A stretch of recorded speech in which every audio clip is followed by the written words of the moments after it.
Ito na yung ligaw na kabuti na kung tawagin ay fried chicken mushroom. Gagamitin ko itong pang-toppings sa pizza for our dinner tonight. Alright, magsimula na tayo. Gawa muna tayo ng ating pizza crust. Nagbubud lang ako dito ng cornmeal sa baking paper. Then, nilagay ko na yung dough at hinulma ito. Kung napansin niyo hindi stretchy yung aking dough, it's because gluten-free pizza crust itong ginagawa ko. Hindi na kasi ako pwede sa mga pagkain na may gluten. Mga mahigit 6 months na rin akong nag-gluten-free diet. May hyperthyroidism kasi ako at sabi ng aking doktor, masama daw ang epekto nito sa thyroid. Kaya tumigil na akong kumain ng mga pagkain na merong gluten. Although minsan, kapag mahirap labanan yung cravings, kumakain din ako pero konting kagat na lang. Ito pala yung pinakaunang recipe ng gluten-free pizza dough na nasubukan ko. Binake ko pala yung dough sa 500 degree Fahrenheit na temperature sa oven sa loob ng 12 to 15 minutes. And then nilagyan ko na siya ng pizza sauce.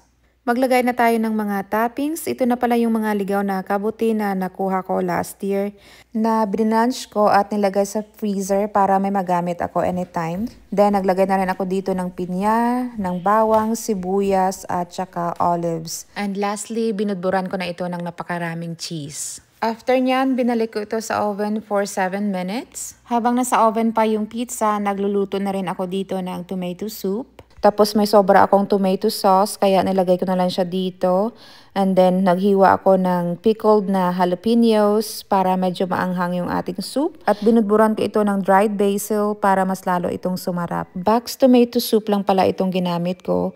Mas pinasarap ko lang siya gamit yung jalapenos tsaka basil. At yan, luto na to. Luto na rin yung ating pizza. Look at that! Ayan. Dalawa pala ang niluto ko kasi paborito ito ni asawa. At saka para meron na din siyang babaunin sa trabaho bukas. Palamigin muna natin to for a few minutes bago hiwain.